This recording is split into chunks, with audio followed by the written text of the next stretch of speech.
And now Maria and I can have a little discussion, and then we'll take some of your questions. So Katie and I are what you would truly call frenemies in terms of I like the term loyal antagonist. Loyal antagonist. Because, I mean, truly, we know the best part of Facebook. Rappler could not have grown as fast as it did without Facebook. At the same time, Facebook is the platform where we were also attacked, right? So I love this stuff of really taking action, right?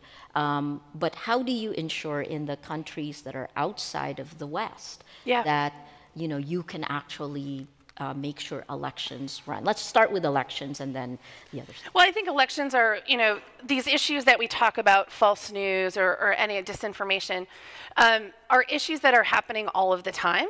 It's just they tend to be mostly amplified during elections. I think one of the things that we are doing, and we are still very much in the beginning stages of building this, is increasing our employees and the people that we're hiring to be based in these countries and to have that knowledge and information, but also doing a lot more with civil society and NGOs who are both on the ground, but also organizations like Atlantic Council, like National Democratic Institute, like IRI, who are also operating in these places to help us to better understand what is uniquely happening on the ground. For you, Katie, you were there. You were there in May, and when I interviewed her in May 2016, it was really the robustness of, because it was true engagement. There were many, many more Filipinos engaged in elections than ever before. So you went with me from that euphoria to this horrific time. What has it been like for you having to answer for Facebook, having to find solutions ahead? What's it been like? It's been really, I guess, soul searching would be the right word, and just an absolute. Don't take this the wrong way, but just how proud that the company, how seriously the company is taking this and the resources that they're putting behind it. We're just very much at the beginning. We know that there is so much more that we have to do. We know that, but we also know we can't do it alone. And so I'd actually turn the question then also to you as well. I mentioned we're partnering on third-party fact-checking. Yes. How do you see the partnerships between platforms and media and other groups to be working together to try to solve these problems? Absolutely necessary. I mean, there's no way. So we see things as journalists that the platform would not. And we do things as journalists that the platform shies away from, although, as you know, I push all the time for Facebook to really, you're the world's largest distributor of news now, whether you take action or not. So for me, our future is really intertwined and interlocked with yours. And in my country, I want you to do a good job much faster. And I'll turn that around in the global South, right? So it took the West, it took Europe and the United States taking action for Facebook to really take action. Yeah. Because you do know, so I feel like Cassandra, guys, because I've been talking about this for 2 years, for those of you who know me.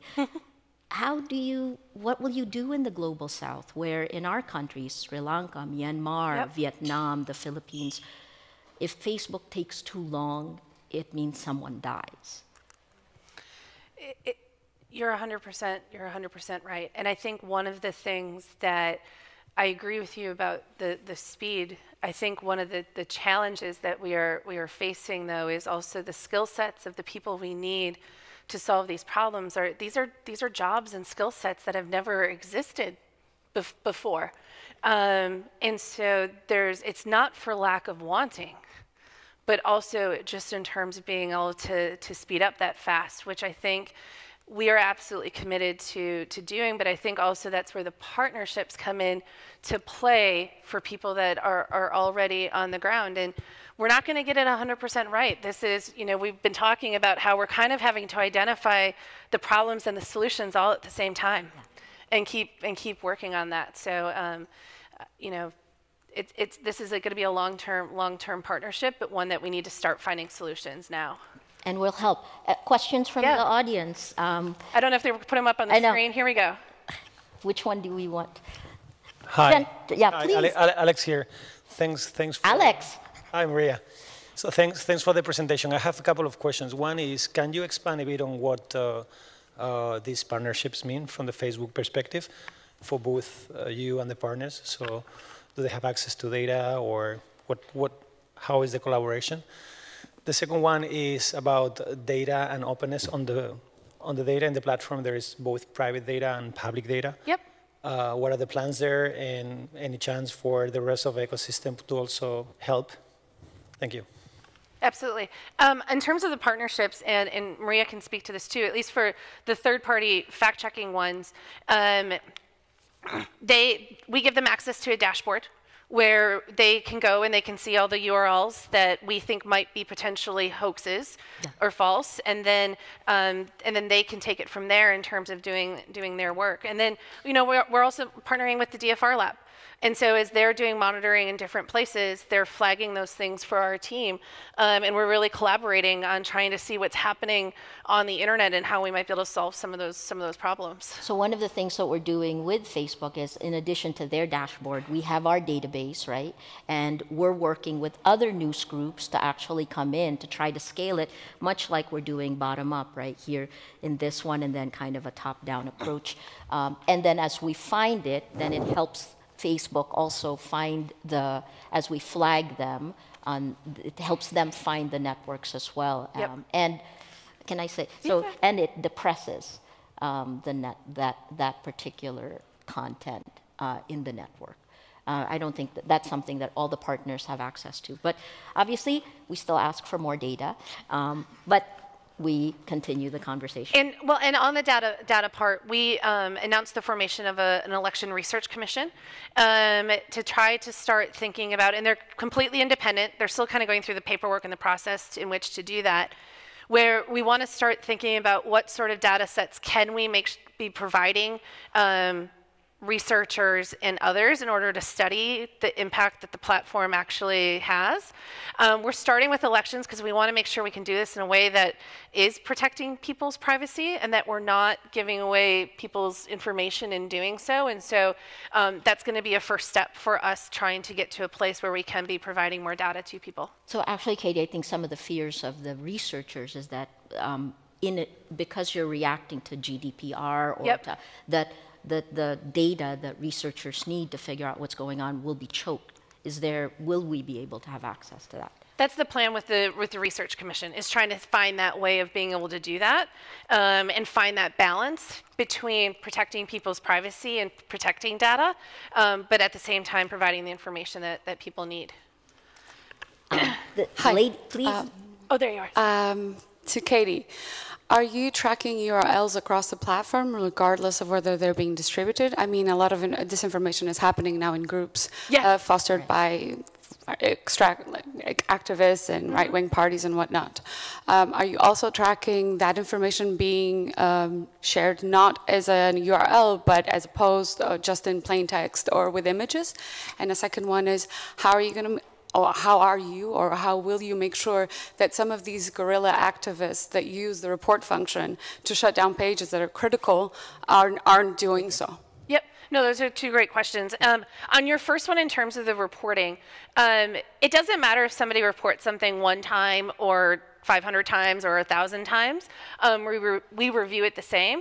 But that said, we are still human and we do still make mistakes. So we review millions of reports every single day, and even if we're 99% accurate, that still means we're getting 20,000, 30,000 things wrong every single day. And so we do our best to make sure that people cannot game the system in that way, but there are times that we absolutely make mistakes, and we keep trying to bring that number down. In terms of, I completely blanked on the first part of your question, I'm sorry. Oh, the tracking on the groups. Yes. Both groups. Yes, we're working on that. And then we've also just started being able to look at native posts without URLs, as well as photos and videos, to enqueue those also to fact checkers for them to be able to check. Gentleman? This gentleman. Thank you. It's a question for Katie. You'll be very familiar with the criticism of social media from one of the founding fathers of VR. I'm talking about Jaron Lanier. And he says, we cannot have a society in which if two people wish to communicate, the only way that this can happen is if it's financed by a third party who wishes to manipulate them. I would prefer to pay for Facebook rather than have it free. I realize this creates enormous problems for people in Africa and other countries who can't afford to pay for it. It's the only source of news. Is there any chance in the future we could be paying for Facebook instead of having it for free? I think Mark and everyone are looking at all different options of where the company should go. The one thing he has promised is there will always be a free version of Facebook. And so I don't think we would ever go to a spot where the only way you can access it is through any sort of subscription type model. But I would say, we're a company that's always constantly trying to think about what the next right steps are. So I don't have any news to break or anything here on that, but I can say that that's sort of like how we've been thinking about it. The lady in the back. I'm curious about these third-party fact checkers, which it was implied, Maria, you're one of them. Yes. I'm curious as to why they're third-party and why not just have a team at Facebook internally, in-house, that are the fact checkers. I can share my perspective, and then Maria, Sure. I'd be curious, sort of what you think. We don't want to be the sole arbiters of truth in this. And we already, and by working with a broader community and a wide variety of fact checkers, we think that can give us better perspectives in terms of looking at the types of content that's on the platform. So I think this is a positive and a negative. I like it as Rappler because it gives us the ability to actually have input into what is real and what isn't real, right? But at the same time, I have the same question, which is, Facebook already is. It already is, and we have this discussion also, So for me, almost anything they can do to actually take action. There's been this kind of reluctance to take direct action, and there are lots of reasons for that. But I think that reluctance has shifted over time, and working with partners is probably one of the best ways that they'll ensure, and please correct me if I'm wrong, that all of our voices are somehow heard. Having said that, you're never going to get all the voices, and Facebook is still a private company, and more than anything, it's an American company, right? Which means values for me. Yeah. We've got time for one more question. Yep, hello. Where are you? Over here. Okay, thank you. I guess I suppose I'd just like to hear a bit more about the transparency efforts from Facebook, and particularly around ads on the platform. Yep. Because in covering the recent referendum on abortion in Ireland, we were one of the countries, along with Canada, who was given access to the ads platform, and we were able to see where pages were, what ads were being run, but not when they started, not when ads finished. Yep. Page owners appeared for a day and was gone in 6 hours.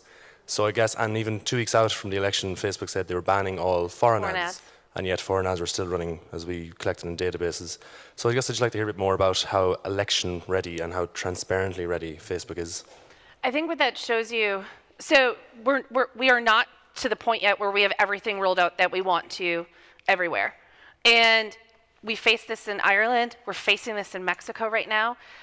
It does take time to build these tools and to get them ready. And so the honest answer is we're trying to do what we can now, because I can't move election days. If any of you have a solution to do that for us, but I completely hear you. And I think what you saw and what we were trying to do in Ireland was at least have something, even though it wasn't exactly what we had in the US. And now what we're thinking, and I was in a meeting yesterday trying to think about this, is how do we want to think about international expansion of this to make sure that we are also, because we can't just take what we did in the US, because not everybody uses the paid for by disclaimer. How people think about ID and authentication is different in all of these different places. And so thinking about how can we do some version of this that can roll out quickly, like the view all ads. It's not perfect. It's not everything that we want to have out there, but it's something that we can do to start. Pages transparency is another thing we can do to start, and then keep rolling these out. So, just one final question. Will we see location of page owners? Will that be a permanent feature when it launches in the US next week, for example? Stay tuned. Okay. All right. I just want to thank you all, and please come and visit our space if you have more questions. Thank you. Thank you. Thanks so much.